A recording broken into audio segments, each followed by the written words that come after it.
जय जगन्नाथ जय माँ लक्ष्मी समस्तंकर मंगल करंतु।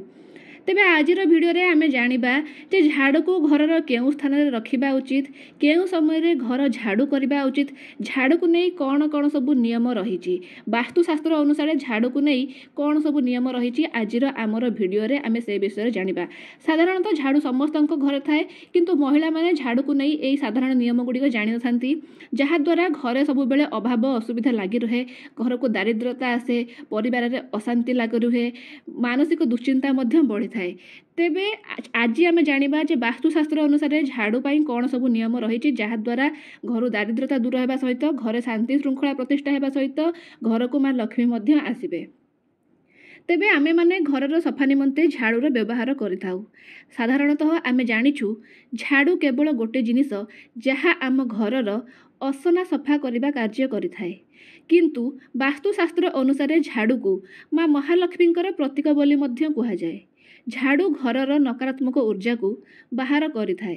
तेबे आमे समस्ते झाड़ू को केउ स्थान रे भी रखि देथाउ, किंतु झाड़ू को रखिबार निर्दिष्ट दिग रहिछि। आमे कौनसी समय न देखि घरे झाड़ू करथाउ, किंतु ताहा आदौ शुभ नुहे। सेमिति किछि नियम अछि जहा आपणकर जानिबा दरकार। प्रथम कथा, झाड़ू को सब बेले घरर पश्चिम दिगरे रखंतु, यह अत्यंत शुभ होइथाए।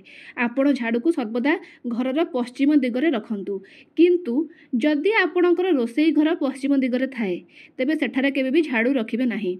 जदि घरर रोसई घर पश्चिम घरे अछि तेबे सेठारे केबे भी झाड़ू रखिबे नाही। रोसई घरे झाड़ू रखिबा अत्यंत अशुभ होइथाए। रोसई घरे केबे भी झाड़ू रखंतु नाही।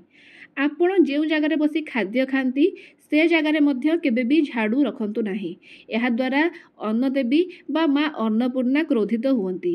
झाड़ू को केबे भी देखैकी रखिबे नाही, जेमिति बाहर लोक बा घर लोकंक नजर झाड़ू उपरे न पड़ू। जेमिति आपण टंका को लुचैकी रखंती, कारण बाहर लोकंक नजर पड़िले काले टंका ह्रास हो जाए, सेहि भली झाड़ू को मध्य लुचैकी रखिबे, जे भली काहार नजर केबे झाड़ू उपरे पड़िबो नाही।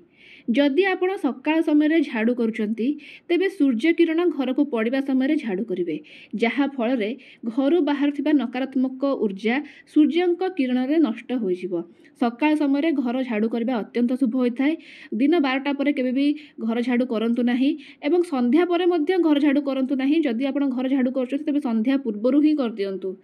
झाड़ू को अलगा दिन रे किनिबा अपेक्षा शनिवार दिन किनिबा शुभ होइथाए। जेबे भी आपण नुआ झाड़ू किणुचंती सर्वदा चेष्टा करंतु शनिवार दिन किनिबा पाई। कुहा जाय जे माँ महालक्ष्मी सेहि दिन घर को प्रवेश करंती। जदि आपणक घरे अशांति कलह आदि लागि रहिथाए ओ आपणक लागुछि कि किछि नकारात्मक ऊर्जा आपणक घर को जिबा आसिबा करूछि, तेबे आपणक घरर मुख्य द्वार रे झाड़ू को रखंतु, जहा फल रे नकारात्मक ऊर्जा आउ प्रवेश करि परिबो नाही। किंतु आपण झाड़ू को केबे भी घर द्वार बंध उपरे पकेइक रखिबे नाही, टिके दूर को रखिबे।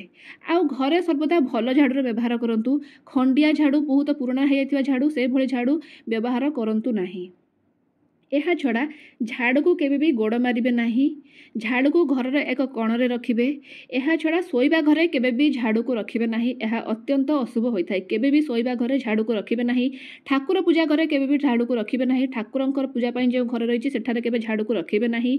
एहा छड़ा झाड़ू रे केबे कोनोसी जीवजंतु बा छोट पिल्लांको बाड़ेइबे नाही, एहा अत्यंत अशुभ होइथाए। केबे भी झाड़ू रे कोनोसी जीवजंतु बा छोट पिल्लांको बाड़ेइबे नाही, एहा अत्यंत अशुभ होइथाए। एहा द्वारा माँ लक्ष्मी रुष्ट हुअंती।